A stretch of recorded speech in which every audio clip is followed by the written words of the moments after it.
هذا النور شفاء صدور.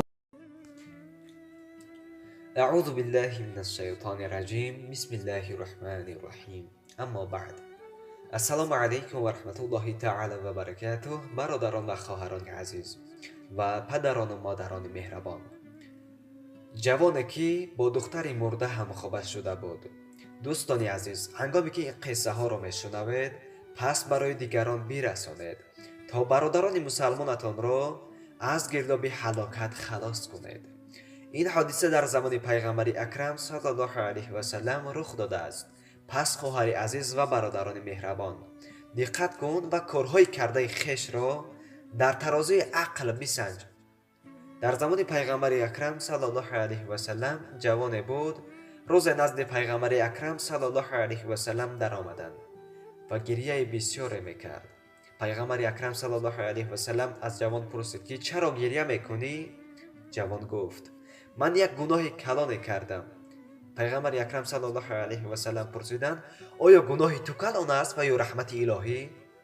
جوان گفت البته که رحمت الهی کلان است، اما شرم دارم که از این کاری کردم و شما خبر دهم.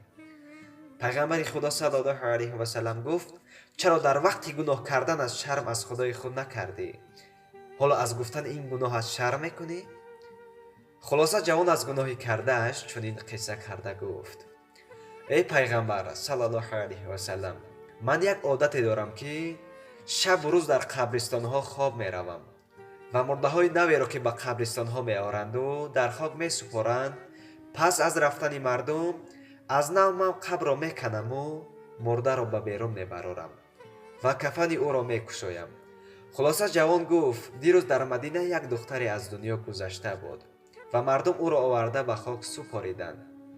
وقتی که مردم همه رفتند، پس من قبر را کندم. وقتی که بدن زیبای او را دیدم، دیگر خود را داشتن نتوانستم، با آن دختر همخوابه شدم. الله اکبر. اکنون از این کار پشیمان شدم و نزد شما آمدم که در حق من دعا کنید تا خداوند گناهان مرا ببخشد. پیغمبر اکرم صلی الله علیه و سلم وقتی که این سخن را از جوان شنید، بسیار غضبناک شد و جوان را از نزد خود پیش کرد. این جوان باشد پشیمان و نالان به سوی یک بیابانی رفت. در آنجا با گریه های بسیار چنین می گفت خدایا، من گناهی کلان کردم و نزد پیغمبرت رفتم، اما او مرا از نزدش پیش کرد. پس من کجا بروم؟ کی به داد من می رسد؟ خدایا، امیدم از همه کنده شده است، تنها از تو امید دارم، به دادم برس. در همین هنگام عرش الهی به لرزه آمد و رحمت الهی برای این جوان باز شد و خداوند جبرائیل علیه السلام را به نزد پیغمبر اکرم صلی الله علیه و سلم روان کرد. خداوند به جبرائیل علیه السلام گفت ای جبرائیل، رفته به پیغمبر بگو که آن جوانی که یک گناه کرده است از نزدش پیش کرد، پس با آن امتانی که شب و روز صدها گناه میکنند در روز قیامت چگونه آنها قد روبرو میشوند؟ مگر آن امتانی که الله خطاب کرد ما نیستیم که قدمی گذاشته امان گناه است؟ حالا هم دیر نشده است، توبه کنید. الله مهربان است، الله رحیم است. جبرائیل علیه السلام این سخنها را به پیغمبر خدا صلی الله علیه و سلم رسانید. پیغمبر خدا صلی الله علیه و سلم آن جوانی را که با مرده زنا کرد نزد خود دعوت کرد و بعدا در حقش دعا کرد. هنگامی که نماز شام می‌خواندند، پیغمبر این آیت قرآن را در نماز شام قرائت کرد که معنایش چنین بود ای کسانی که ایمان آورده اید، توبه کنید به سوی خدا، زیرا او بخشاینده و مهربان است. وقتی که آن جوان در نماز معنای این آیت را شنید، پس از خرسندی آن که خداوند بخشاینده است، در هنگام سجده کردن جان را به جان آفرین تسلیم کرد. الله اکبر، چگونه مرگ زیبا! پس از تمام شدن نماز مردم آن جوان را دیدند که الکی جانش برآمده است.